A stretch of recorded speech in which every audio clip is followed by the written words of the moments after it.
دەستگای خێرخوازی بەخشین بە هاوکاری خێرخوازان لە چوارچێوەی پرۆژەکانی مانگی ڕەمەزانی پیرۆزدا هاوکاری بەشێک لەو نەخۆشانەیان کرد کە پێویستیان بە شۆرنەوەی گورچیلەیە.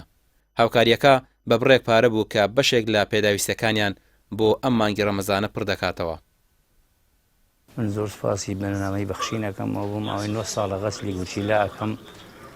چەند جارێک هاوکاریان کردم لە ڕێی بسمانانەوە ئەمان بوون بە سەبەب زۆر سپاسیانەکەم. کێشەی گورچیلە زۆر ناخۆشە.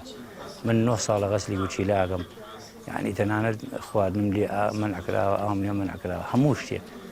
جا کێشەی کۆمەڵایەتی هەیە، کرێچیت، فەقیری، یعنی ئەوەی کە نەخۆشی گورچیلە نەبێ نازانێ چۆنە، یعنی هەرچی لەسەر زەمینە لە ئێمە منعکراوە. ئەوە ژیانەکەمانە و من زۆر سپاسی خێرخوازانەکەم و زۆر سپاسی بەرنامەی بەخشینەکەم و زۆر سپاسی هەموو کارمەندانی بەخشینەکەن کە هاوکاریمانە کرد.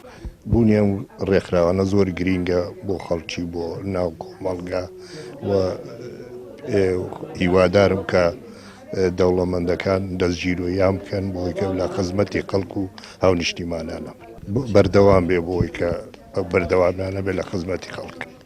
باشە هەتا حەدێک توانیویانە، هەتا حەدێک توانیویانە ئازاریان کەم کەنەوانێ هەوڵیان لەگەڵ بدەن. لە ماوەی ڕابردوودا بەخشین بەردەوام هاوکاری نەخۆشیە درێژخانەکانی کردووە. ئەوان دەڵێن ئەگەر هاوکاری خێرخوازان بەردەوامی هەبێت و بڕی هاوکاریەکان زیاتر بکرێت دەتوانن هاوکاری زیاتری نەخۆشەکان بن.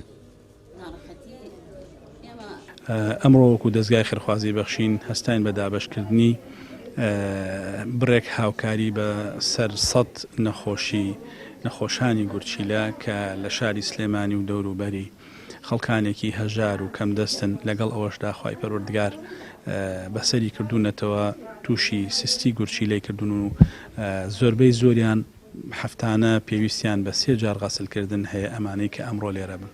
تەنانەت چەندانەیەکیان کە لەم تاقیبەیانە لەسەر غەسل بوون نەیانتوانی بێن بۆ ئێرە. خەڵکمان ناردووە بۆ نەخۆشخانەکە لەوێ هاوکاریەکەیان پێ بدا ئەو چەند نەفەرە. ئەمانە خەڵکانێکن بەڕاستی پێویستیان بەوەیە، پێویستیان بە چارەسەرە، پێویستیان بە وەرگرتنی حەبوو دەرمانە و وەکو تیشمبار و دۆخی داراییان کەمە. ئێمەش ئەو بڕە هاوکاری کە دانرابوو بۆ هاوکاریکردنی ئەم نەخۆشانە هەموو کەسێکیان 100,000 دیناریان بەرکەو لەو هاوکاریە. دەستگای خێرخوازی بەخشین لە پرۆژەکانی مانگی ڕەمەزانیدا زیاتر لە 10 پرۆژەی ڕاگەیاندووە کە خۆی دەبینێتەوە لە دروستکردنی خانوو بۆ هەژاران و دابەشکردنی 5,000 سەبەتەی خۆراک و هاوکاریکردنی نەخۆشانی درێژخایەن و کورسی کارەبایی بۆ کەمەندامان و چەندین پرۆژەی دیکە.